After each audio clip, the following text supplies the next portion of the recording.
So when you look at what you did as a leader that was committed, that was resilient, that insisted the right thing had to be done, when you look at that and the achievement of being able to get the debt relief and taking it to near zero, and you look at what has happened since you left office, how do you feel? What is it that is in the quality I feel of bad. leaders? I feel bad in Africa generally, but in Nigeria particularly. If we take 2 steps forward, we take 1 sideways, and take 2 or 3 backward, that can get us far. Hello guys, you're welcome back to our channel. My name is Stacy. Good morning, good afternoon, and good evening to you all, depending on where you are watching from. Hope you all are doing well, and thank you so much for stopping by. So today we are talking about the recent interview of the former president of Nigeria, President Olusegun Obasanjo, where he shared his thought on some important issues facing Nigeria and Africa as a whole, such as leadership, economic problems, debt relief, security, and the need for unity among African countries. Now, it is a very long interview. I think it is about 50 something minutes, but some people just pick up a snippet of it and they are talking about it on social media, and the video is trending. Now, I've taken my time to look into the video and I bring you guys the full breakdown of this particular interview. I tell you, this man really unpacked a lot of things in this interview that people just ignored, and they are talking about where he talked about the things he did while he was in power. All right, before we continue, I want to beg you all to please help me by liking and sharing this video so that YouTube and Facebook can recommend it to more people. So Obasanjo started by talking about Nigeria's leadership issues. He explained that the country's leadership crisis is not new. It has been a problem for many years. However, he believes that things have become worse because of corruption, poor governance, and leaders who do not seem to care about solving the country's real problems. He pointed out that true leadership is about having a vision for the people, knowing what they need, and making plans that will help improve their lives. Unfortunately, he feels that today's leaders often lack this kind of vision and purpose. He also discussed how corruption is one of the biggest problems in Nigeria. Obasanjo believes that for Nigeria to move forward, the government need to get serious about fighting corruption and making sure that leaders are held accountable for their actions. He compared the way he handled leadership to how the recent leaders have managed things, saying that while he wasn't perfect, he always tried to tackle the main issues and not just focus on short-term solutions. For Obasanjo, being a good leader is about having character, courage, and a strong sense of responsibility. He feels that some of the Nigeria's current leaders struggle with this because they often choose what is easy instead of doing what is right.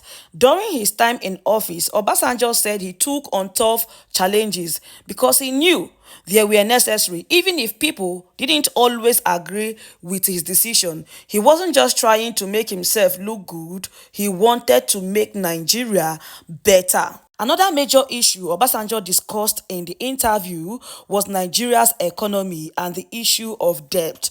Obasanjo talked about the work he did in the early 2000s to help Nigeria get debt relief. According to him, at that time, the country was struggling with a lot of debt that was holding back the economic growth. He led effort to convince other countries and international lenders to forgive $18 billion of Nigeria's debt. This was a huge achievement because it allowed the country to invest in important areas like infrastructure, education, and social services instead of using all its money to pay off debt. However, Obasanjo expressed disappointment with how things had turned out since then. He noted that Nigeria is once again facing a serious debt crisis. The country has borrowed a lot of money in recent years, and he feels that this could hurt Nigeria's future if leaders don't find a way to manage the debt properly. Obasanjo advised to the government is to be very careful about borrowing money and to focus on policies that will lead to long-term growth, such as building more infrastructure, improving the education system, and supporting agriculture to ensure that the country can feed itself. He also emphasized that economic development should be centered on the needs of the people. It is not enough to have impressive numbers like GDP growth if most Nigerians are still struggling with poverty, unemployment, and high prices. Obasanjo suggested that the government should focus more on creating jobs, reducing the cost of living, and making sure that everyone can benefit from economic growth. The interview then moved to the issue of security. Obasanjo talked about how Nigeria, like many other countries, is facing serious security problems. These problems include terrorism, kidnapping, and conflict between different communities. He shared his experience with peacekeeping and conflict resolution in places like Liberia, Sierra Leone, and Sudan, explaining that there are important lessons Nigeria can learn from these situations. He argued that Nigeria's approach to solving these security problems should not just focus on using the military. While military action is something necessary, Obasanjo believes it is just as important to find out why these problems exist in the first place and address those root causes. For example, he mentioned that poverty and lack of education can make people more vulnerable to join extremist groups because they have no other opportunities. If the government invests in developing these areas and give people hope for a better future, it can help reduce the appeal of terrorism. Obasanjo also spoke about the need for local leaders, such as traditional rulers and community heads, to be involved in finding solutions to security issues.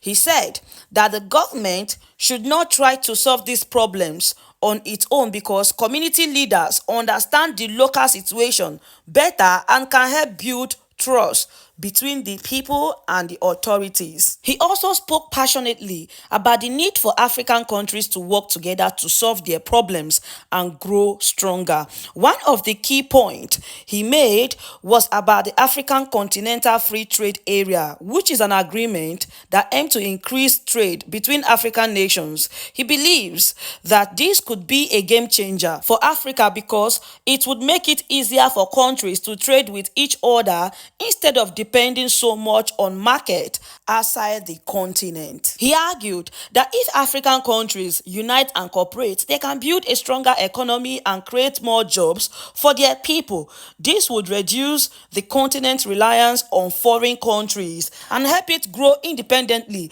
Obasanjo also stressed the importance of Africa having a louder voice on the global stage. He believes that African nations should come together to influence the global decisions, especially in areas that affect them directly, such as climate change and financial policies.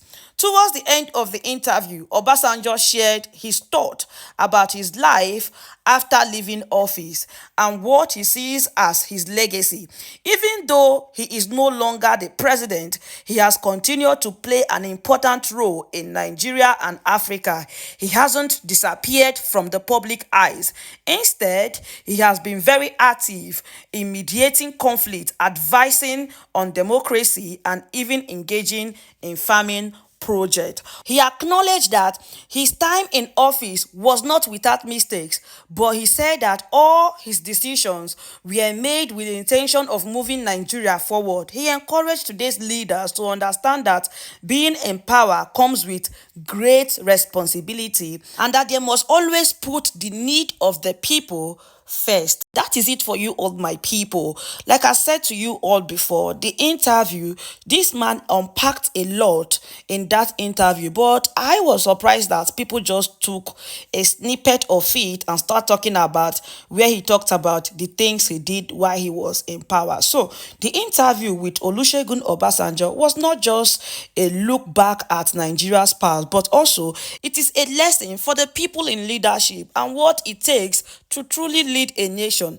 Obasanjo's time as president had its ups and downs, but looking at Nigeria today, it is clear that his leadership had a sense of purpose and direction that is now missing. His effort to reduce Nigeria's debt, addressing corruption and push for development showed a commitment to building a better future for the country. As we face today's problems, from economic challenges to security threats, we can look back at his legacy to learn valuable lessons about the kind of leadership that is needed to move the nation forward. So thank you so much for watching. If you found this breakdown interesting, please like, share and subscribe for more content that explores Nigeria's history, leadership and future. We do love to hear your thoughts on Obasanjo's legacy and what Nigeria need to do to overcome its current challenges. So let's keep the conversation going. Share your thoughts with me on the comment section and I will definitely see you all in my next video. Thank you so much for watching.